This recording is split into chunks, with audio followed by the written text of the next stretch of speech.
Tuhan, mari kita berdoa. Tuhan, Bapa kami, tenangkan hati kami yang mungkin banyak beban, banyak hal yang kami pikirkan. Kiranya Engkau menolong kami mendengar suara-Mu yang lembut itu melalui hamba-Mu pada malam hari ini. Sungguhnya Tuhan yang berbicara kepada setiap kami pada hari ini.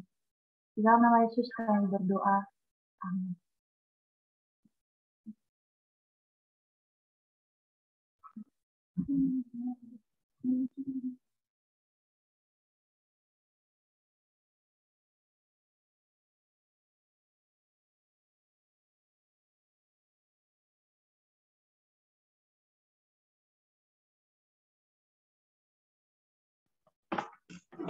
Oke, Bapak Ibu, kita membuka bagian firman Tuhan dari Matius pasalnya yang ke-7, ayatnya yang ke-7 sampai 10.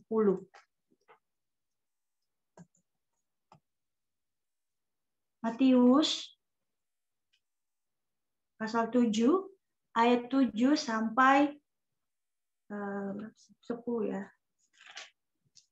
Sampai 11. Oke, saya akan membacakannya Bapak Ibu. Hal pengabulan doa.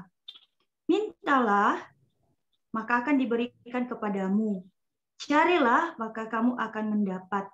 Ketoklah, maka pintu akan dibukakan bagimu. Karena setiap orang yang meminta, menerima, dan setiap orang yang mencari, mendapat. Dan setiap orang yang mengetuk, baginya pintu dibukakan. Adakah seorang daripadamu yang memberi batu kepada anaknya jika ia meminta roti, atau memberi ular jika ia meminta ikan? Jadi jika kamu yang jahat tahu memberi pemberian yang baik kepada anak-anakmu, apalagi Bapamu yang di surga, ia akan memberikan yang baik kepada mereka yang meminta kepadanya. Nah, Bapak Ibu saudara-saudari yang dikasihi oleh Tuhan, Bapak Ibu jemaat yang dikasihi oleh Tuhan kita Yesus Kristus, kita sudah sampai di dalam pembahasan buku dari Timothy Keller itu.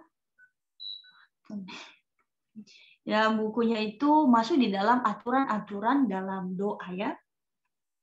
Bapak Ibu jemaat, aturan-aturan dalam doa ini Timothy Keller mengutip Bapak gereja kita yaitu John Calvin, Bapak Ibu. Dia melihat dari situ bahwa ada prinsip untuk aturan-aturan di dalam kita berdoa. Jadi dia mengatakan di bagian itu bahwa prinsip pertama ketika kita berdoa itu kita harus memiliki sikap hormat kepada Allah.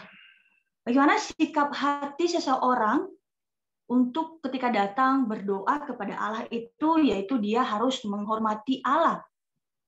Itu terlihat dari bagaimana kita dalam tindakan kita, bagaimana kita mempersiapkan diri bertemu dengan Allah yang Maha Kuasa itu, Sang Penguasa alam semesta ini. Calvin pada saat itu Bapak Ibu menyerukan kepada umat Kristen untuk pertama-tama memahami betapa serius dan agungnya doa itu. Dia mengatakan Bapak Ibu doa adalah audiensi dan percakapan dengan Allah yang Maha Kuasa. Dan Dia adalah Allah yang menjadikan seluruh alam semesta. Ketika dia melihat orang-orang barat pada saat itu begitu sangat sulit memahami bagaimana Allah yang mereka sembah di dalam doa itu, Bapak Ibu. Lalu dia mengatakan, bayangkan kamu itu adalah sebagai ciptaan. Dan lihatlah alam semesta yang telah Allah ciptakan itu. Begitu besarnya Allah yang menciptakan, yang sebelumnya tidak ada, menjadi ada. John Calvin dalam bagian ini Bapak Ibu menyampaikan kepada kita bahwa pasti orang Kristen tahu akan hal ini. Allah kita adalah Allah yang agung, Maha Kuasa. Seharusnya hal itu mendorong orang Kristen untuk datang takut dan hormat kepada Dia. Hati ketika datang kepada Allah dia isyaratkan yaitu kita kagum, kemudian sebentar ya Bapak Ibu.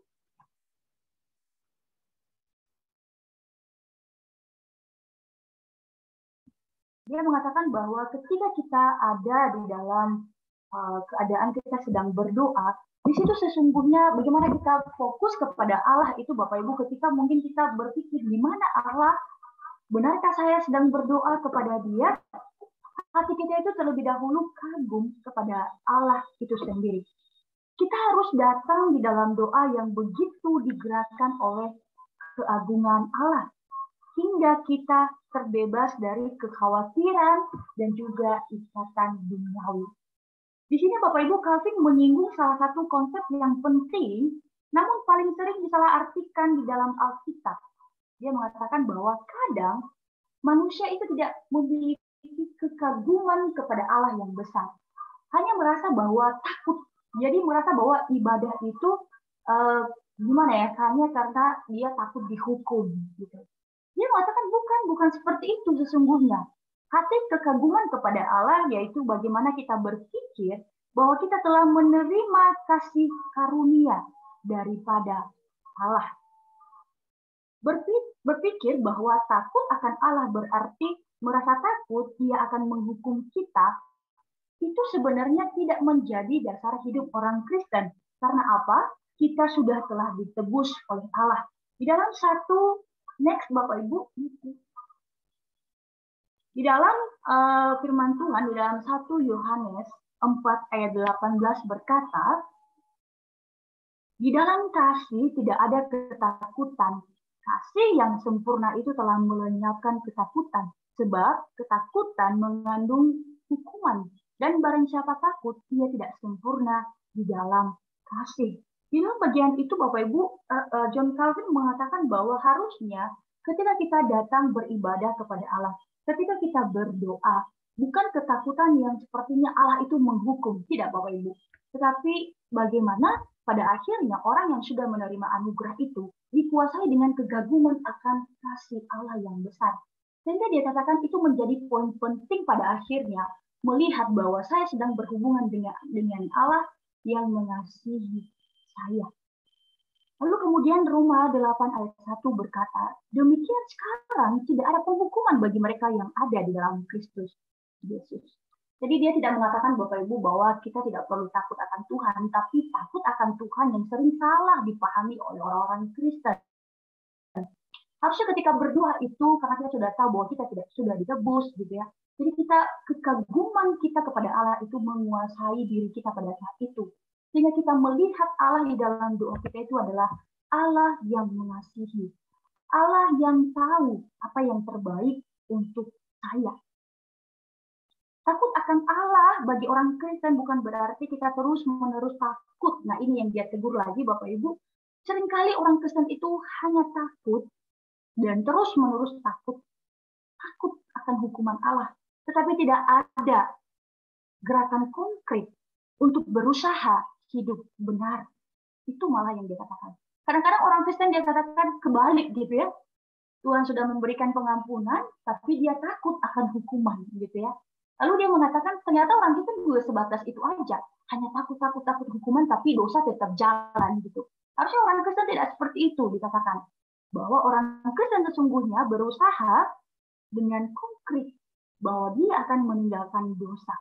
Di dalam Mazmur 130 ayat 4 berkata bahwa pengalaman diampuni oleh Allah sesungguhnya justru semakin membuat orang takut akan Allah. Next.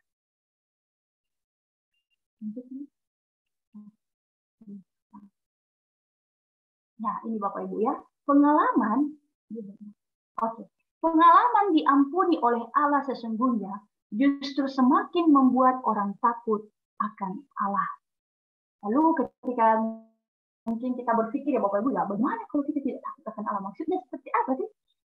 Kalau begitu apa yang harus ditakuti orang Kristen tentang Allah? Timothy Keller memberikan kita sebuah bayangan gitu ya. Coba bayangkan kita tiba-tiba bertemu dengan seorang yang kita kagumi gitu ya.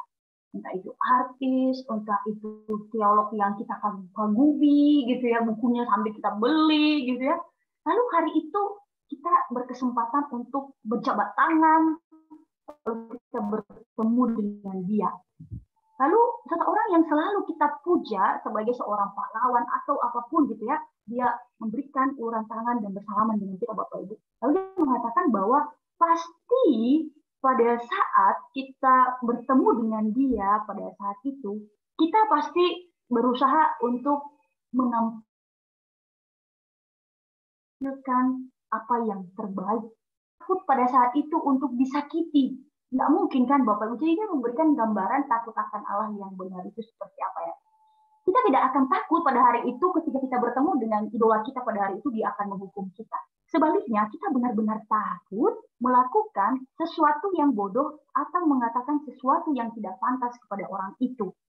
Kekaguman kita yang menggembirakan memiliki aspek rasa takut di dalamnya. Kita merasa kagum kepadanya. Dan karena itu kita tidak ingin mengacaukan satu hal pun. Lalu dia mengatakan seperti tertawa ya Timotius ini. Tapi orang Kristen sering sekali salah paham. Dia mengatakan dia takut akan Allah, tapi hanya takut dihukum. Padahal dia sudah ditebus oleh Tuhan. Tapi dia juga nggak bergerak untuk keluar dari dosanya itu. Dia hanya sekedar takut gitu ya. Padahal sebenarnya kita itu ketika berhadapan dengan Allah itu, kita dikuasai oleh kekaguman akan kasih Allah. Ini adalah sesuatu yang kita alami ketika berada di hadapan Allah. Itu sesungguhnya hati kita kagum kepada dia itu dan membawa semangat doa yang baik di hadapan Allah. Karena kita sedang berhadapan dengan Allah yang Maha Kudus. Ketika kita berhadapan dengan Allah, pasti kita tidak akan melakukan hal-hal yang tidak baik. Bapak Ibu saudari, orang-orang percaya adalah orang-orang yang menerima kasih karunia. Dan Calvin mengatakan demikian. Kita tidak layak pada saat itu melakukan hal-hal yang tidak benar di hadapan Allah yang kita kagumi itu. Karena kasih dan sukacita di dalam Allah itu telah kita terima dan kita menerima hak istimewa di dalamnya. Bapak Ibu saudari, kita masuk di dalam aturan yang kedua. Aturan yang kedua di dalam doa dikatakan perasaan membutuhkan mengecualikan segala kepalsuan. Di sini Bapak Ibu saudari, Calvin merujuk pada apa yang disebut sebagai kerendahan hati secara rohani. Kerendahan hati yang rohani. Hal ini secara umum mencakup perasaan bergantung yang kuat kepada Allah. Dan secara khusus kesiapan untuk menyadari serta bertobat dari kesalahan kita sendiri. Calvin memperingatkan umat Kristen terhadap doa adalah cara untuk menampilkan pakaian rohani terbaik. Ini salah kalau kita hanya menampilkan hal-hal yang baik, tetapi sesungguhnya di dalam batinnya kita itu banyak hal yang palsu gitu ya, tipu-tipu gitu ya. Kita berusaha menampilkan yang baik di depan orang lain gitu ya, dari kata-kata kita misalkan ya. Tapi sebenarnya karakter-karakter kita itu ya Tuhan yang tahu. Tuhan yang tahu bagaimana kita. Dan dia mengatakan ketika orang datang di dalam doa kepada Allah itu selalu merasa ketidaklayakan diri di hadapan Allah. Sehingga ketika kita berdoa pada akhirnya kita juga mempersiapkan diri kita. Dan kita tidak sombong secara rohani gitu ya. Dan pada akhirnya dikatakan doa itu menuntut kita menanggalkan segala kepura-puraan, lari menjauh dari segala kepalsuan. Kita tidak nyaman ketika kita menampilkan hal-hal yang sebenarnya bukan kita, Bapak Ibu saudari, agar orang itu tertarik dengan kita, agar orang itu memuji-muji dan kita segala macamnya. Kita mengakui kekacauan di dalam diri kita, sehingga ketika kita berdoa itu Bapak Ibu saudari membentuk karakter-karakter kita juga gitu ya. Bapak Ibu saudari, ia memperingatkan kita bahwa harusnya ketika kita berdoa itu kita jujur bahwa kita bukan orang yang seringkali gagal gitu. Sehingga ketika kita jujur Bapak Ibu saudari selalu sadar bahwa dia tidak layak, itu adalah orang-orang yang pada akhirnya mau dibentuk oleh Tuhan. Jujur kepada diri sendiri dan kepada Allah. Mungkin kita tidak bisa jujur ya Bapak Ibu kepada orang lain gitu ya. Karena mungkin salah paham nanti kepada kita atau dia menganggap wah ternyata orang ini gak beres juga gitu ya. Tapi dia mengatakan kita bisa jujur kepada diri sendiri dan juga kepada Allah kita. Bapak Ibu saudari, kenapa Timothy Keller mengangkat bagian ini? Kita dikatakan dalam berdoa itu harusnya ada ketidaklayakan rohani, karena ada orang-orang pada saat itu dia sangat menolak gagasan bahwa dosa itu, kemarahan Allah itu, misalnya kita melakukan dosa lalu kita datang kepada Allah, itu bisa kita devosi atau segala macamnya, kita penyembahan gitu ya dengan begitu dalam gitu ya. Mereka kira bahwa itu bisa meredakan kemarahan Allah melalui devosi, atau bahwa ia berkenan mendengarkan doa-doa kita hanya karena tampilan-tampilan kita yang mengesankan dari doa-doa kita mungkin. Sebaliknya dikatakan kita yang ingin berbuah lebat di dalam doa harus datang dengan sikap kebalikannya. Yang lebih dahulu diperbarui adalah diri kita. Kita harus jujur total tentang segala kesalahan dan kelemahan kita. Kita melakukan segala sesuatu yang kita mampu untuk menghindari kepalsuan dengan mengenakan wajah terbaik kita yang apa adanya. Takut akan Allah, orang Kristen takut menjadi orang yang takut akan Allah ketika dia datang berdoa kepada Allah dengan melakukan aturan-aturan seperti ini. Dia katakannya yang kedua itu terjadinya reformasi di dalam diri kita hari ke hari. Bukan hanya kita mampu menembus kita bahwa kadang-kadang Bapak Ibu kita jujur kepada diri kita sendiri bahwa kita itu banyak sekali kegagalannya. Ketika kita udah jujur dengan hal itu dan meminta Tuhan untuk menolong kita untuk berbuat hari demi hari, maka dikatakan itu justru yang mengalami perubahan. Tapi ketika kita sudah tahu misalnya bagaimana bobroknya kita, kemudian kita nyaman, kita tidak mendengarkan masukan dari orang lain, merasa diri benar gitu ya. Nah, itu tidak akan bisa berubah, kata Timothy Keller. Sesungguhnya orang yang berdoa dikatakan adalah orang yang kesehariannya terus-menerus diubahkan karakternya, karakter yang hanya dikenali oleh dirinya sendiri gitu ya, dan juga dengan Tuhan gitu ya. Bapak Ibu saudari, dia mengatakan kita seharusnya datang menghampiri Allah dengan memahami bahwa satu-satunya pengharapan kita ada di dalam kasih karunia dan rahmat pengampunan. Ini tentang mengoreksi diri ya Bapak Ibu saudari, serta kita harus jujur terhadap keraguan, ketakutan, dan kekosongan kita sendiri. Sebenarnya John Calvin dalam hal ini meminta kita untuk menanggalkan semua kepura-puraan dan lari menjauh, begitu jauh dari kepura-puraan kita. Yang mungkin kita bisa sembunyikan dari orang lain, tapi kita tidak bisa membohongi diri kita sendiri dan juga Tuhan. Kemudian dia membahas, kalau kita membaca di halaman 17 itu dia mengatakan sesuatu yang krusial bagi doa sejati ialah pengakuan dosa dan juga pertobatan. Sekali lagi doa membutuhkan sekaligus menghasilkan kerendahan hati. Yang seperti ini dia mengatakan. Doa yang membawa kita ke dalam hadirat Allah ketika kita dengan secara jujur menyingkapkan kelemahan kita dan ada bukti konkretnya kita untuk berubah. Kemudian kesadaran baru akan ketidaklayakan mendorong kita untuk terus mencari Allah. Itu yang dia maksud ya Bapak Ibu. Ketika kita merasa bahwa kita perlu dibaharui oleh Tuhan terus-menerus, kita mencari Allah bahkan semakin intens demi memperoleh pengampunan dan pertolongan dalam pembaharuan karakter kita. Nah, ini kiranya menjadi koreksi bagi kita ya Bapak Ibu saudara-saudari. Apakah pada akhirnya di dalam doa itu, ternyata doa itu kaya ya Bapak Ibu, bukan hanya sekedar menyampaikan apa yang menjadi doa kita gitu ya. Tuhan aku minta ini, aku sukses gitu ya. Tapi ternyata doa itu sebenarnya seperti firman Tuhan juga seperti itu ya. Tapi doa juga bisa dikatakan oleh Calvin bahwa dia seperti pedang bermata dua.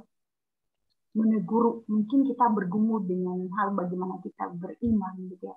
Kalau kita menyaksikan Bapak Ibu, orang-orang yang menyaksikannya bagaimana mereka berdoa, saya pernah mendengar ya kesaksian dari seorang ibu yang mendoakan anaknya gitu ya. bukan ibu dari Agustinus, kalau itu kan udah sering kita dengar ya. Tapi ini beberapa hal saya dengar waktu saya di pelayanan gitu ya. Dia mendoakan anaknya, karakter anaknya gitu ya. Tapi pada akhirnya Bapak Ibu dia mengatakan justru doa itu pada akhirnya ketika dia berdoa untuk anaknya, akhirnya dia memahami bahwa dirinya pun banyak hal karakternya yang tidak benar pada akhirnya. Dan di dalam doa itu Tuhan membentuk dia. Mungkin supaya kita lebih memahami apa yang dimaksudkan Timothy Keller ya ketika dia menulis bagian kasih dan bagian ini. Lalu Timothy Keller menyampaikan Bapak Ibu doa yang absah pada akhirnya menuntut adanya pertobatan. Doa itu sangat kaya Bapak Ibu ya. Dia juga membawa kita kepada pertobatan. Jika kita adalah orang yang berpuas diri, yaitu misalnya kalau kita baca ya halaman 117 itu dia membahas tentang karakter-karakter gitu ya. Lalu dia mengatakan bahwa jika kita adalah orang yang sering berpuas diri, suka menyalahkan orang lain atas masalah yang kita alami, dan bukannya mengambil tanggung jawab atas apa yang telah kita lakukan secara keliru, maka kita tidak akan mencari Allah dengan segenap hati. Doa membutuhkan sekaligus memampukan kita untuk meninggalkan sikap senang membenarkan diri. Luar biasa ya Bapak Ibu ya. Di dalam doa itu sebenarnya kita sedang dibaharui karakter-karakternya. Kalau kita melihat jendela Johari itu ya, itu kan ada sisi-sisi gelap ya. Ada sisi gelap yang kita tahu, dan ada sisi itu ini tidak diketahui oleh orang lain. Ada juga kalau yang jendela gitu ya, ada juga bagian yang kita tahu, dan orang lain juga tahu. Mungkin orang itu sudah memperingati kita berkali-kali, tapi kitanya yang tidak mau berubah. Ada juga satu jendela yang digambarkan itu kita tidak tahu, tapi hanya Tuhan yang tahu, gitu ya. Orang lain nggak tahu, gitu. Bagaimana setiap orang bisa keluar dari hal itu? Dia mengatakan Timothy Keller bahwa dari jendela-jendela itu, gitu ya, kita bisa keluar dari hal itu ketika kita menyadari bahwa kita di dalam doa itu terus mengoreksi diri. Dia menyampaikan Bapak Ibu bagaimana kita menempuh doa yang seperti ini. Makanya ada doa yang doa jemaat seperti ini ya. Tapi ada juga ketika doa secara pribadi di hadapan Tuhan. Dia memakai waktunya pada saat itu dia katakan untuk mengoreksi dirinya. Ketika ada hal-hal yang dia bergumul dengan dirinya sendiri itu dia mengambil waktu doa secara pribadi. Lalu dia mengatakan demikian Bapak Ibu saya sadari, sejauh mana kita mengenyahkan kepalsuan bahwa diri kita layak, sejauh itulah kehidupan doa kita semakin berlimpah sesungguhnya atau semakin tumpul. Saya itu menjadi koreksi bagi kita bersama ya Bapak Ibu saya sadari. Lalu dia mengatakan kemudian Bapak Ibu, aturan ketiganya bahwa dalam doa itu kita harus memiliki kepercayaan penuh menundukkan diri kepada Allah. Siapapun yang berdiri di hadapan Allah untuk berdoa harus meninggalkan segala pikiran tentang kemuliaan untuk dirinya sendiri. Dalam arti Bapak Ibu saudara-saudari di dalam doa itu kita dituntut untuk percaya kepada Allah sepenuhnya. Kita percaya kepadanya bahkan ketika segala sesuatu itu tidak berjalan sebagaimana yang kita harapkan. Dia mengatakan aturan ini juga muncul dan menjadi hukum di dalam doa Tuhan kita Yesus Kristus. Karena semua orang yang berdoa harus berkata, jadilah kehendak-Mu. Salah satu tujuan doa adalah membawa hati kita untuk percaya. Memiliki kepercayaan, tunduk kepada Allah. Artinya Bapak Ibu, kita menyerahkan seluruh kebutuhan dan keinginan kita itu ke dalam tangannya. Dengan cara hanya dimungkinkan lewat doa. Ini membawa pada akhirnya kenyamanan, ketentraman yang tidak dapat diberikan melalui hal lain. Karena kita bergantung kepada Dia dan kita sudah menyampaikan hal itu di dalam doa kita kepada Allah. Kemudian Bapak Ibu, di aturan keempat yang dia sampaikan, itu dia mengatakan sama krusialnya dan harus berjalan seiring dengan aturan yang ketiga. berdoa dengan keyakinan dan pengharapan. Calvin menulis, meskipun dipenuhi dan dikuasai oleh kerendahan hati sejati, kita harus tetap giat berdoa dengan pengharapan yang pasti bahwa doa kita itu dijawab oleh Tuhan. Dia mengakui Bapak Ibu bahwa ini mungkin hal-hal yang tampak saling bertentangan gitu ya.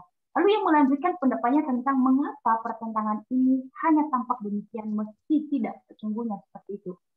Jika kehendak Allah selalu benar dan penundukan diri pada kehendak Allah adalah sesuatu yang sangat penting, lalu kalau begitu, mengapa kita harus berdoa gitu ya? Dia mengatakan, tapi merinci semua alasannya, Allah meminta kita melakukannya dan berjanji menjawab setiap doa kita. Karena ia adalah Bapa yang baik dan penuh kasih.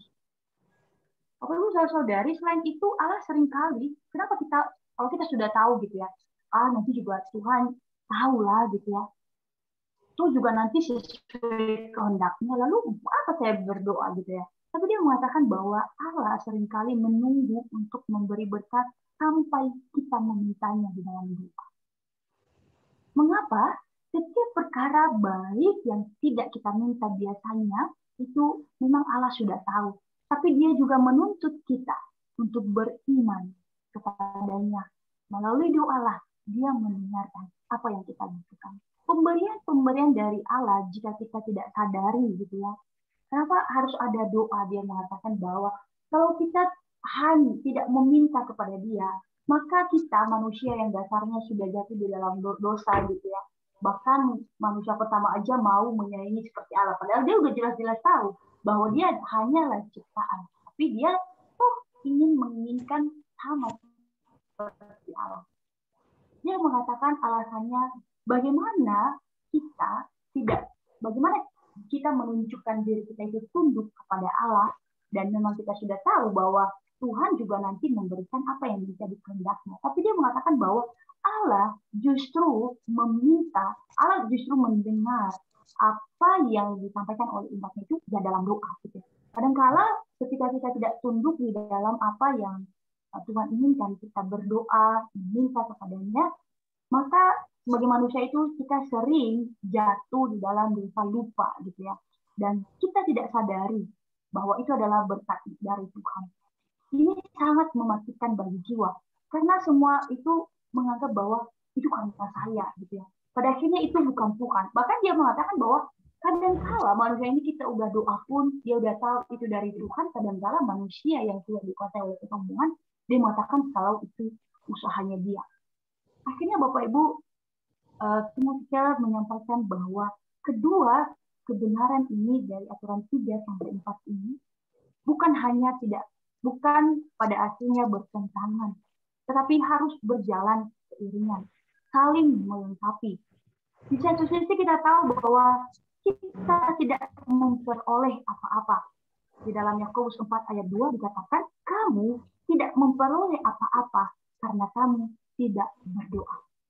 Di dalam bagian-bagian Alkitab, firman Tuhan bahkan mendorong kita Bapak Ibu untuk berdoa. Di dalam Yakobus 4 ayat 2 berkata, kamu tidak memperoleh apa-apa karena kamu tidak berdoa. Ada banyak orang mengatakan pada akhirnya, Tuhan juga tahu kok apa yang saya butuhkan. Kok juga Tuhan kasih ini, nanti saya berdoa ini dan Tuhan menjawab. Tidak seperti itu. Dia mengatakan bahwa orang yang meminta kepada Allah, dia juga yang akan menjawabnya. Meskipun nanti beda jawabannya, dia katakan sederhananya seperti itu. Ada banyak hal memang yang tidak akan Allah berikan kepada kita. Tetapi kita aman dan nyaman di dalam dia, karena kita sudah menyampaikan apa yang kita inginkan. Berarti kalau Tuhan tidak memberikannya, berarti bukan itu yang terbaik yang mau diberikan oleh Allah kepada kita. Allah tidak akan memberikan kita apapun yang berlawanan dengan kehendaknya. Dan kehendak itu akan selalu mencakup apa yang terbaik bagi kita. Tuhan tidak memandang jangka pendek malah. Dia mengatakan di dalam Roma 8 ayat 28, justru Allah merancangkan hal yang baik dan dalam jangka waktu yang panjang. Dia Allah yang Maha Tahu. Kita hanya tahu hari ini. Itu pun 1 jam kemudian itu kita tidak tahu apa yang terjadi. Bahkan Allah sudah tahu perjalanan hari esok kita. Esok lagi, dan esoknya lagi.